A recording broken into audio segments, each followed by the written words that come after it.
नमस्कार। हिंदू रीति रिवाजों के बारे में सोचते हैं तो हम में से कई लोग इन्हें निभाते तो हैं, है ना? पर कभी ये सोचा है कि इनके पीछे की वजह क्या है? तो आज हम बस यही करने वाले हैं। कुछ आम हिंदू रीति रिवाजों के पीछे जो छिपे हैं, उनकी जो जड़ें हैं, उन्हें समझने की कोशिश करेंगे। और हाँ, ये सारी बातें उन स्रोतों पर आधारित हैं जो हमें मिले हैं। देखिए, हिंदू धर्म में ना कई रिचुअल्स की एक खास शुरुआत होती है। एक तय क्रम होता है। जैसे कोई भी अच्छा काम शुरू करना हो तो सबसे पहले भगवान गणेश की पूजा होती है। ये तो हम सब ने देखा ही है। लेकिन सवाल तो वही है, आखिर क्यों? ऐसा क्यों है? इन सभी प्रथाओं के पीछे का लॉजिक क्या है? इनका मतलब क्या है? चलिए आज इसी सवाल की तह तक चलते हैं। और सच कहूं तो ये बात काफी हद तक सही भी है। हम में से कितने ही लोग इन परंपराओं को बस इसलिए फॉलो करते हैं क्योंकि हमारे बड़े बुजुर्ग ऐसा करते आए हैं। लेकिन जरा सोचिए, क्या हो अगर इन रिवाजों के पीछे वाकई में कुछ गहरे लॉजिक छिपे हों, कुछ ऐसी वजहें जिनके बारे में हमें पता ही ना हो।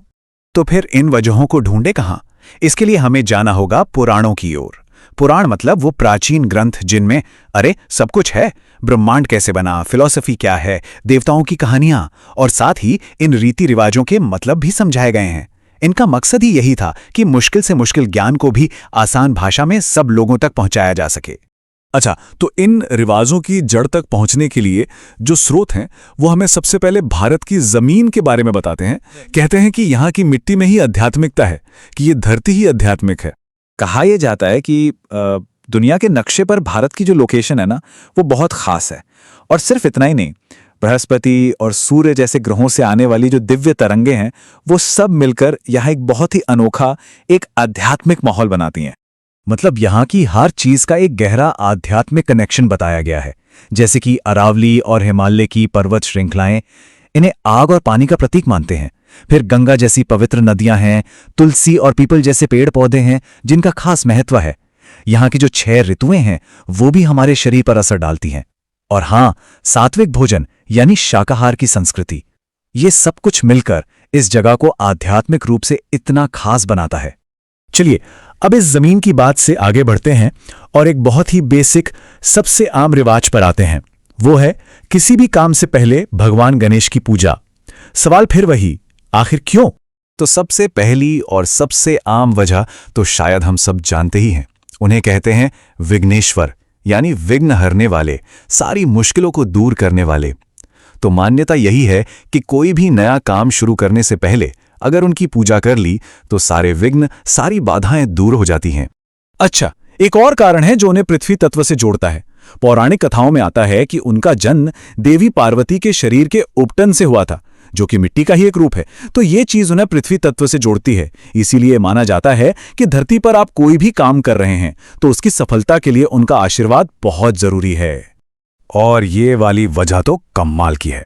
सोचिए, ग्रंथों में लिखा है कि गणेश जी एक डिवाइन ट्रांसलेटर की तरह काम करते हैं।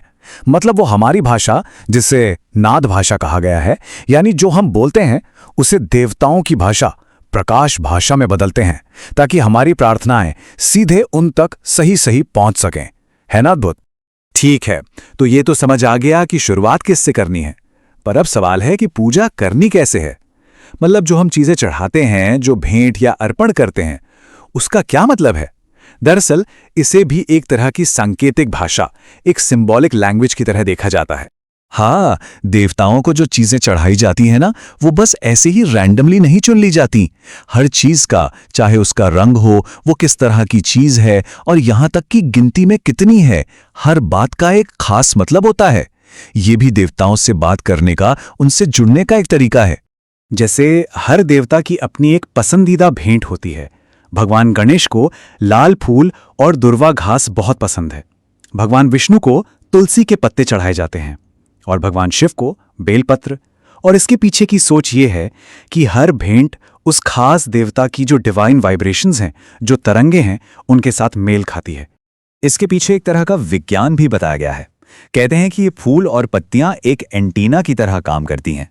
वो अपने आसपास से सारी पॉजिटिव और डिवाइन एनर्जी को खींचती हैं और पूजा वाली जगह को उसे पवित्र कर देती हैं। चलिए अब थोड़ा और गहराई में उतरते हैं। बात सिर्फ साधारण भेंट तक ही सीमित नहीं है। कुछ रिवाज और भी ज्यादा कॉम्प्लेक्स हैं। जिनमें दिव्य ऊर्जा के प्रवाह यानी फ्लो ऑफ डिवाइन एनर्जी की बात होती है। इसका सबसे अच्छा उदाहरण है शिवलिंग। कभी गौर किया है कि शिवलिंग की परिक्रमा कभी भी पूरी गोल नहीं की जाती, उसे हमेशा आधा ही किया जाता है। इसका ना एक पूरा तय तरीका है। परिक्रमा शुरू होती है योनि यानी जल निकासी के बाईं तरफ से, फिर आप दाईं तरफ तक जाते हैं और वहीं से वापस लौट आते हैं। उस जल निकासी को पार नहीं किया जाता। और वजह यह बताई गई है कि शिवलिंग से जो शक्तिशाली ऊर्जा निकलती है वो उसी निकासी से तेजी से बाहर बहती है, और अगर उसे लांघा तो वो नुकसान पहुंचा सकती है। एक और बहुत ही फैसिनेटिंग एग्जाम्पल है पंचमुखी हनुमान। हनुमान जी का ये 5 मुख वाला रूप। कहा जाता है कि उन्होंने ये रूप एक बहुत खास वजह से लिया था। एक बहुत ताकतवर राक्षस था रावण, उसका वध करने के लिए। और इन 5 मुखों की अपनी अपनी दिशा और अपनी अपनी शक्ति है।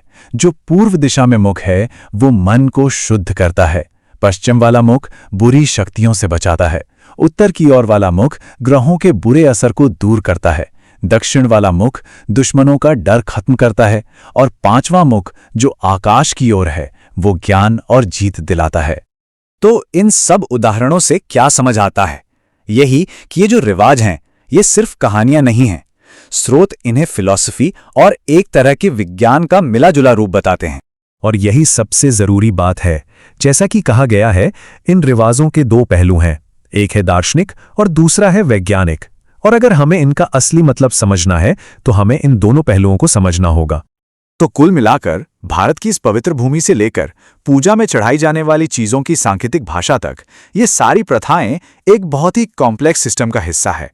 एक ऐसा सिस्टम जो हमारी इस भौतिक दुनिया को आध्यात्मिक दुनिया से जोड़ता है।